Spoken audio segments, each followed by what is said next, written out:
Let's talk about the real cause and cure for your dandruff. I'm going to talk about what it is, the current treatment for it, and what's really behind dandruff, as well as a really good solution. How about that? What is dandruff? Very simply, it's scaly, flaky scalp, okay? You have the layers of skin in the scalp that are flaking off prematurely. Normally, there's about a month cycle where the skin cells in your scalp develop and then slough off. With dandruff, they're sloughing off every week, okay? It's 7 days instead of a whole month, okay?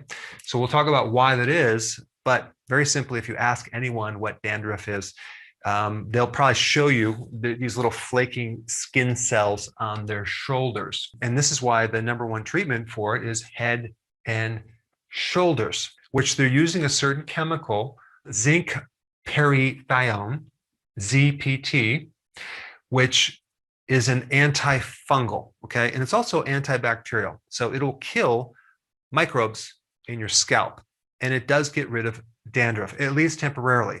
Now, the problem with this treatment is that it's banned in Europe because apparently it does cause some toxicity to the reproductive organs, okay? Like all chemicals and medications, there's always different side effects. There is a certain fungus that they isolated being behind this whole problem. And that microbe is called Malassezia. It is a fungus that has gone rogue, all right? It's part of our normal flora that we have on our skin. And it's really the overgrowth and how this fungus morphs into a kind of a pathogenic microbe when the condition or environment changes, okay? Like all microbes, they live in communities, and there's a lot of different diversification of microbes that are inside our body and on our skin. And when we have this imbalance, we get certain microbes that change their form and they do weird things. And they also cause our own immune system to react with certain defenses. And there's inflammation that occurs and collateral damage.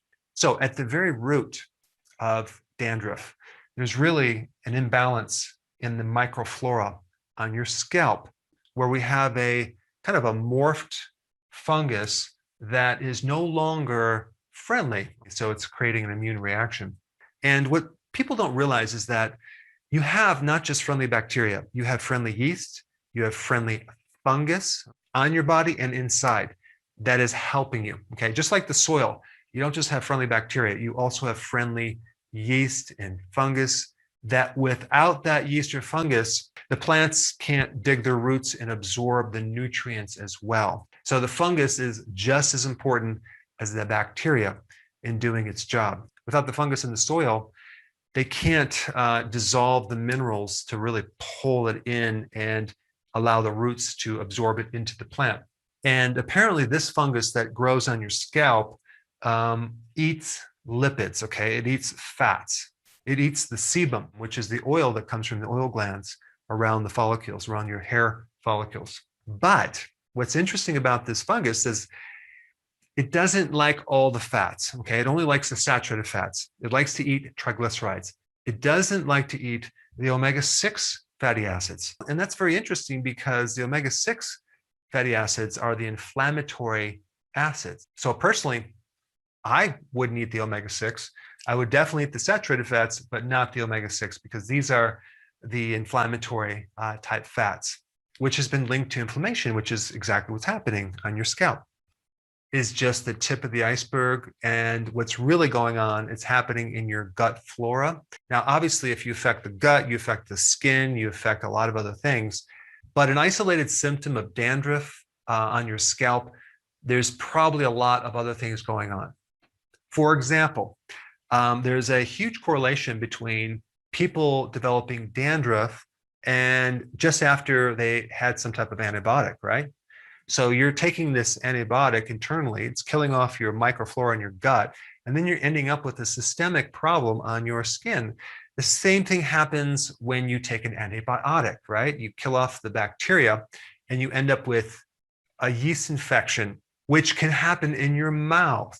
I mean, just because you affect one part of the body doesn't mean that it can't be systemic and start invading other parts of your body. We do know this antibiotic kills only bacteria. It doesn't kill viruses. It doesn't kill fungus or yeast. And this is why it's very important to understand the microbiome. You have a lot of different types of microbes growing in your gut and on your skin. And you have to understand that certain microbes like bacteria keep the fungus in check, keep the yeast in check. And if you wipe out the bacteria, then the yeast and fungus can grow at a very, very high rate. What do you think would be a good solution to dandruff? Well, why don't we just add the bacteria back in to the skin? Okay, that sounds pretty good, right? And just so you know, the solutions that I'm coming up with, I found while searching patents for natural remedies to dandruff, which is actually quite fascinating. And I'll put those links down below. I get so much great data from patents because when someone puts a patent out, they give you all this amazing research first. So it helps to consolidate a lot of data that I probably wouldn't find if I'm just doing searches on Google. So the first remedy that I'm going to recommend, and there's quite a few different things you can do for dandruff, but it is to put back in the microflora to keep this fungus in check. And I'm going to recommend you get that microbe from kimchi. Okay, now you're going to be using just the juice of it, the fluid, not the actual, the cabbage or anything like that. You get 1 teaspoon and you mix it in some water. Okay, and when you take your shower, okay, you use your shampoo, whatever. Right when you get done, you can topically put this diluted solution into your scalp. You rub it in your scalp and you wait for 15 minutes. You go back into the shower or the sink and rinse it out. What you're doing is just putting a probiotic back into your scalp. There's a lot of other things you can do. There's other options, okay? I'll just tell you a few. 2 teaspoons of olive oil with a ½ teaspoon of coconut oil, which has lauric acid, which is really good as an antifungal. You can rub that into your scalp before you go to bed. Then you wake up, take a shower, and then you can just clean your hair. But the point is there are other things other than just putting this probiotic back into your scalp. You can use a diluted tea tree oil, diluted garlic oil.